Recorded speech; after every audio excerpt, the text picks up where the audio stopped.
शरणागत जो होता है उसमें ये चार बातें बहुत जोर से जागृत होती है। सबसे पहली बात, निरंतर भगवान का स्मरण छूट नहीं सकता। नींद आई तो सुसुप्ति में चला गया, जरा भी जागृत हुआ तो मंत्र चल रहा है, नाम चल रहा है, चलाना नहीं पड़ता। क्यों? शरणागत है। थोड़े दिन अभ्यास कर लो, ऐसा होने लगेगा। देखो इतने लोग बैठे हैं, आप सो के उठते हो तो आपका पहला चिंतन क्या होता है? क्या मंत्र होता है? भगवान का नाम प्रियालाल आते हैं आपके चिंतन में? क्या आता है चिंतन? पहला चिंतन। अगर पहला चिंतन प्रभु है तो शरणागति पुष्ट हुए। सो के उठे, चल क्या रहा है? अगर प्रभु नहीं तो अभी शरणागति नहीं। पहला लक्षण। हमें लगता है कि आप लोग अनमोखिए होंगे, आप लोग शरणागत हैं कि आप जब सो के उठे तो आपका मंत्र चल रहा है, नाम चल रहा है, चतुरासी जी का कोई पद चल रहा है, या फिर ये चिंतन चल रहा है, राधा राधा राधा, चलो जल्दी स्नान करके फिर सत्संग में चलना है। फिर ये भागवतिक चिंतन, हमें लगता है कि ये दूसरी कोटि का चिंतन होगा, चलो स्नान करते हैं। फिर ऐसा पहला चिंतन होगा श्री जी का। ऐसा होता है? आप लोग देखिए, ऐसा होता है कि आप सो के उठे, आपका चिंतन श्री जी का चालू है? पक्का? आप लोग देख लीजिए, अगर ऐसा है तो उसका परिणाम निश्चिंतता, निर्भयता, निशोकता निश्चित जागृत हो जाएगी। और उसी का प्रातःकालीन उठने पर चिंतन चलेगा जो शयन के समय गाढ़ चिंतन करते हुए सोया है। ऐसे सुषुप्त के समय बिल्कुल ठीक वही अवस्था। अगर आप जो चिंतन कर रहे हैं तो जगते ही वही चिंतन आएगा ये। और अगर जीवन भर भजन किए तो मरते समय वही चिंतन आएगा पक्का। जैसे जगते समय ऐसे मरते समय। इसीलिए भक्त निश्चिंत हो जाता है शरणागत। पहला, शरणागति का जांच करो हृदय में, भगवान का निरंतर चिंतन, प्रभु का निरंतर भजन। अगर नहीं हो रहा तो किसी अन्य का आश्रय लियो, वस्तु का, व्यक्ति का, स्थान का, भोग का। लिख लो आप दिमाग में चाहे कागज में। उस आश्रय का मिटिया मेट हुए बिना शरणागति पुष्ट नहीं होगी। आप अगर ईमानदारी से छोड़ दो तो छोड़ दो, नहीं भगवान फिर जो कहते हैं ना कि जो मेरा होता मैं, फिर उनका जो ऑपरेशन होगा वो शायद है कि सह ना पाओ, क्योंकि शरणागत हो छोड़ेंगे नहीं। वचन से भी शरणागत हो आप छोड़ेंगे नहीं, तो उनका स्वभाव हम आपको बता रहे हैं। और हर ऑपरेशन बेहोश होके होता है। हमारे प्रभु ऑपरेशन होश का इंजेक्शन लगा करते हैं। पहले होश का इंजेक्शन, पूरी चेतना, फिर ऑपरेशन करते हैं, क्योंकि जड़ से मिटाना है। निरंतर भजन क्यों नहीं होता? इसका उत्तर है आपका कोई अन्य आश्रय है। कोई है व्यक्ति, वस्तु, स्थान, पदार्थ, पद, कुछ है जिसको तुम भजन से भी अधिक मानते हो, प्रभु से भी अधिक मानते हो, इसीलिए आपका भजन नहीं होता। जो सर्वतोभावेन शरणागत है, भजन करना नहीं पड़ता, भजन होता है।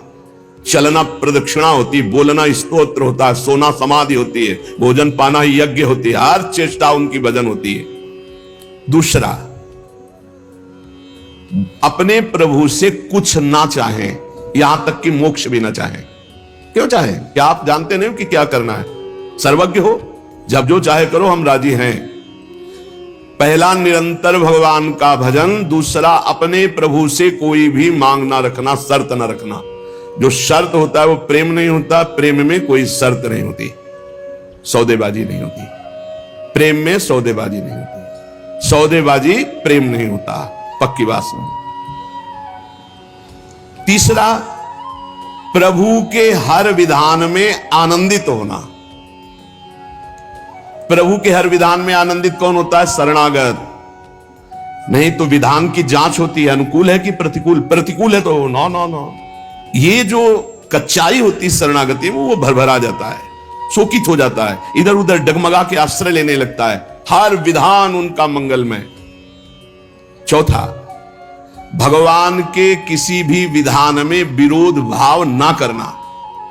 भगवान के प्रत्येक विधान में आनंदित रहना, भगवान के किसी भी विधान में विरोध न करना। जो किया अच्छा हो रहा है, नहीं बहुत हाहाकार मचने वाला है, सब नहीं, जो प्रभु का विधान है वो मंगलमय है, सब मंगलमय। चार बातें शरणागति में आती। निरंतर भजन, किसी भी तरह की भगवान से कोई शर्त चाह नहीं, उनके हर विधान में आनंदित रहना, भगवान के विधान को प्रतिकूल मान करके विरोध भाव नाना, विपरीत भावना नाना। अब निश्चिंत हो जाओ, तुम्हारी जिम्मेवारी श्री भगवान ने ले ली, शरणागत हो। अब तुम्हें किसी भी तरह का दुख आवे तो उबना नहीं है, वो सुख है, दुख रूप लेके आ रहा है। जैसे माया दुख भेजती सुख रूप में, पार्सल में ऊपर लिखा होता है सुख, और जब खोलो अंदर तो होता है दुख। जिसे तुम सुख समझते हो ये सुख नहीं, सुख की छाया है, समझ पड़ती नहीं, ये गिरधर की माया है, भारी दुख है। दुखालयम शाश्वतम में जो भी पोस्ट आता है आपके पास वो दुखद ही है। माया भेजती है सामने वस्तु व्यक्ति स्थान, उसके परिणाम में अशांति, दुख और आपके भजन की हानि पक्का, ये देख लीजिए। जन्म भर भगवान के साथ अर्जुन जी रहे हर समय, लेकिन गीता का उपदेश प्रारंभ हुआ शिष्यस्ते हम साधिमाम त्वाम प्रपन्नम। प्रपन्न से ही ज्ञान की उत्पत्ति होती है। जो भगवान की शरणागति, उसी से शुद्ध ज्ञान होता है। तब तक भगवान अंदर बैठे हैं, ज्ञान प्रकाशित नहीं करेंगे। जैसे अर्जुन जी के साथ रहते हुए गीता को उपदेश कब दिया? जब अर्जुन जी ने कहा शिष्यस्ते हम साधिमाम त्वाम प्रपन्नम, मैं आपका शिष्य हूं, आपका शरणागत हूं, आप मुझे ज्ञान। भगवान गीता जी, ज्ञान का फल क्या हुआ? बोले नष्टो मोह स्मृतिर्लब्धा तत्प्रसादान्मयाच्युता, मोह का नाश हो गया, स्मृति जागृत हो गई आपके कृपा प्रसाद से, हे गोविंद, हे अच्युत। तो इसी प्रकार हमारे अंदर भी सब ज्ञान जागृत हो जाएगा, पहले हम भगवान की शरणागत हो। त्वाम प्रपन्नम, भगवान का सर्व समर्पण भाव ही सब दिव्यताएं जागृत करता है। भगवान के प्रति जितना समर्पित होते जाओगे उतने दिव्य ज्ञान होता चला जाएगा, और जो चीजें आपकी दुर्गति कराने वाली हैं वो सब भस्म होती चली जाएंगी। जब कुछ नष्ट होने लगे तो क्षोभ मत करना, वो नष्ट जरूरी था होना, ये बात दिमाग में बैठा लो। कुछ पकड़े मत रहना, क्योंकि भगवान को जो लगेगा वो हटा देंगे, वो नष्ट कर देंगे। जो वस्तु भगवान नष्ट करे तो जान लो परम मंगल विधान, ये वस्तु हमें भगवत प्राप्ति में बाधा पहुंचा देती, इसलिए भगवान ने उसे नष्ट कर दिया। भगवान को समर्पित वस्तु के नष्ट होने में तुम्हें क्यों जलन हुई? क्योंकि तुमने तो भगवान को अपना सर्वस्व मानकर समर्पित कर दिया। अब तुम्हारे पास अपना कहलाने के लिए सिर्फ भगवान है, और भगवान की सब वस्तु जब जो चाहे हटा लें, जब जो चाहे रख लें। जरा इस पर विचार करो। आप राजी हो शरणागत? आपके पास अपना कहने वाला शब्द केवल भगवान के लिए है, और जो भी कुछ आपके पास है वो सब भगवान का है। वो चाहे अभी बुला ले, चाहे वर्षों रखे, चाहे अभी नष्ट कर ले, चाहे और बढ़ा दे। क्या राजी हो इस बात में शरणागति पर? अंदर से देख लो, तुमने तो दे दिया भगवान को, और तुम्हारा था कब, और वो था कौन, तुम्हें पता है? नहीं पता। इसी अज्ञान का नाश करने के लिए पहले ये बात स्वीकार करो, अपना कहने के लिए हमारे पास अब एक बात रह गई है, प्रभु। हमारे पास जो कुछ है, शरीर, मन, प्राण, आत्मा, परिवार, धन, संपत्ति, सब प्रभु को दे दिया। शुभम तभी वास्यता। अब जब प्रभु को दे दिया तो जब मन आवे तब ले ले। जैसे हम अपने घर की कोई वस्तु किसी को दे दिया, वो कह रहा है रखे रहो, हम ले लेंगे। अब जब कभी वो ले ले तो ईमानदारी से हमको दुख नहीं होना चाहिए, क्योंकि हमने उसको दे दिया। अब आप देख लीजिए, तुम जो भी करते हो वो मेरे को समर्पित कर दो। एक एक बात समझ लो। यहां यत करो से कहा है, ये करो ऐसा नहीं कहा। तुमसे जो भी हो रहा है तुम भगवान को समर्पित करो। पहला काम ये, हम शरण में जा रहे हैं, सर्वधर्मान परित्यज्य, हम भगवान की शरण की तरफ यात्रा कर रहे हैं। यत करोषि, ये तो सर्वाणि कर्माणि मयि सन्न्यस्य मत्पराः, मेरे परायण होकर सारे कर्म मेरे को समर्पित कर। क्या जाता है? तुम जो कर रहे हो, ऑफिस जा रहे हो, नौकरी कर रहे हो, किसानी कर रहे हो, व्यापार कर रहे हो, 8-10 घंटे जो कर रहे हो उसमें बीच बीच में भगवत स्मरण करो, और पूरे 8 घंटे भगवान को समर्पित कर दो। कितना बढ़िया साधना बन रही। और जब भगवान को समर्पित करने की बात रहेगी तो स्मृति रहेगी भगवान की। यत करोषि, तुम सारे के सारे कार्य मेरे को समर्पित कर दो। यत माने जो कर रहे हो। तो क्या उसमें पापाचरण भी होता है क्या? तो क्या भगवान के लक्ष्य रखने वाले उपासक में पाप वासना वाली बातें रहती है क्या? इसका मतलब सत्संग सुना नहीं, इसका मतलब सतमार्ग में अभी तुम्हारा प्रवेश नहीं हुआ। नहीं तो ये प्रश्न ही नहीं उठता कि भगवत मार्ग में चलने वाले का कदम कुमार्ग में चला जाएगा। भूल न देहि कुमार्ग पाऊं, छोटी मोटी अगर कभी कोई त्रुटि गलती हुई तो पश्चाताप की अग्नि में भस्म हो जाता है। वो भगवान को समर्पित गंदे आचरण नहीं करता, वो प्रार्थना करता है, प्रभु ये त्रुटि हो गई हमसे, हे नाथ इसको संभाल दो, मेरे बस की बात नहीं। वो भी इस तरह से प्रार्थना पूर्वक समर्पित है। यत करोषि और यदर्शनासि, जो भी तुम्हारी जिह्वा में, रसेंद्री में जाए, पानी जाए, भोजन जाए, बिना भगवान को अर्पित किए नहीं जाना चाहिए। अभी शरणागति पुष्ट हो जाएगी। जो भी कार्य करो भगवत समर्पित करो। एक स्थिति आती है जहां भगवत समर्पित करना नहीं पड़ता, स्वयं होता रहता है। वो होता है तन, मन, वाणी और अहम, इनका समर्पण जिनका हो चुका है पूर्ण रूप से।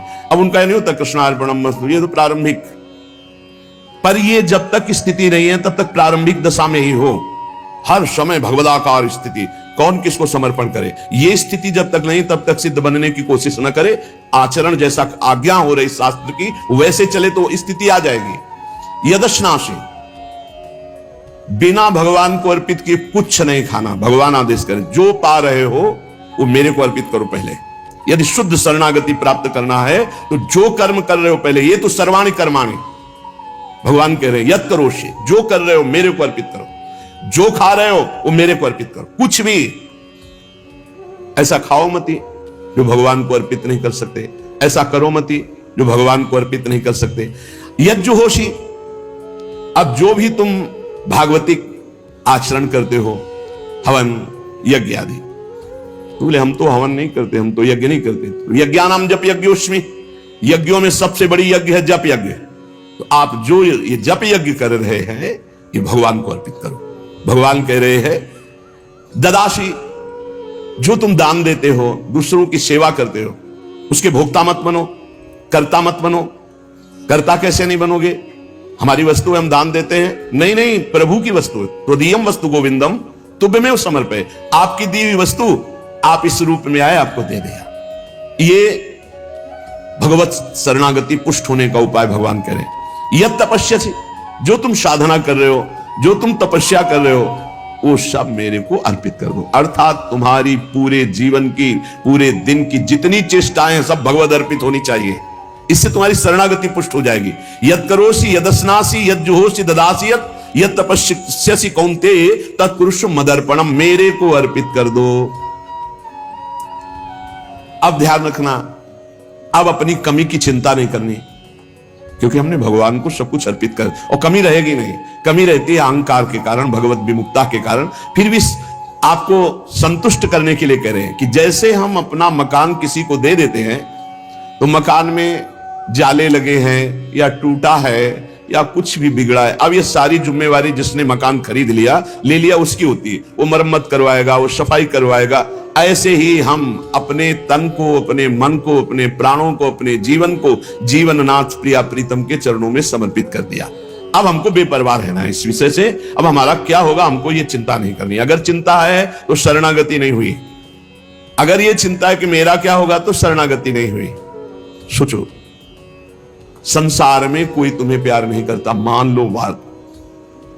जो प्रिया, जो प्यार करके अपने महल में रखे, सुविधाओं के द्वारा तुम्हारा भरण पोषण कर रहे, तुम उनके प्रति रोना नहीं आता?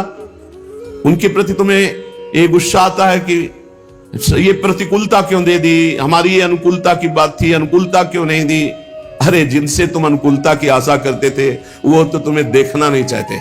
अंतर की बात तुम्हें बता रहे। और जिनको तुम कभी माने नहीं, जिनके लिए कभी कुछ किया नहीं, वो तुम्हें अहेतुकी प्यार से लबालब डुबो रहे, फिर भी तुम्हारे अंदर गुस्सा आता है प्रभु के प्रति। तुम हो कौन? अरे तुम भगवद अंश हो, भगवान के द्वारा शरीर दिया गया, भगवान के द्वारा सारी व्यवस्था दी गई, तुम्हारा अस्तित्व ही श्री भगवान है। समर्पित हो जाओ तो फिर चिंता भी खत्म हो जाएगी, सब कुछ उनकी कृपा से हो जाएगा। तुम चिंता मत करो, चिंतन करो।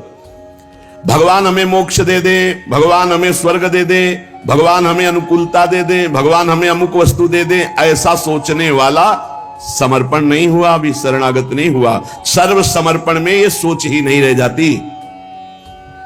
जब तक अहंकार है तब तक समर्पण का नाटक है, समर्पण नहीं। अहंकार है वहां सर्व समर्पण नहीं है। इसीलिए ये सब प्रश्न और सब चिंताएं, शोक, इनकी गुंजाइश नहीं। शरणागत के पास कोई भी किसी भी तरह की चिंता और संशय वृत्ति नहीं रहती। सर्व समर्पण हो जाने पर अब जिम्मेवारी भगवान की है, हमारी नहीं।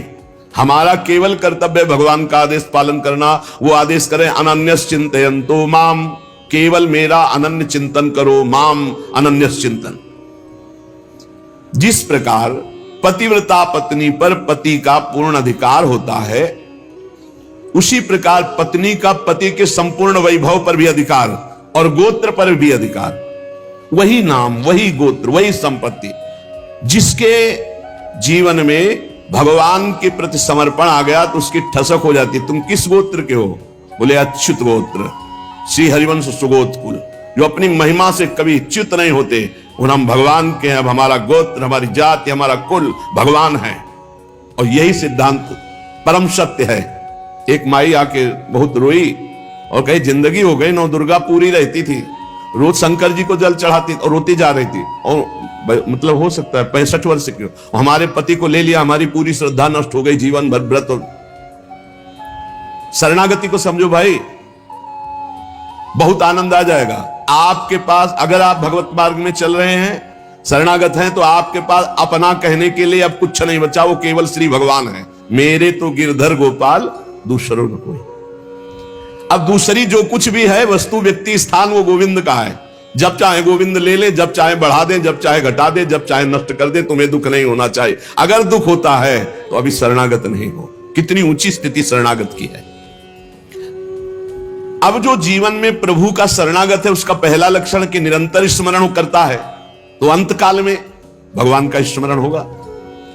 अभी आपको बताया, जो रात्रि में सोते समय स्मरण करता है, उसका परिणाम जागते समय वही स्मरण।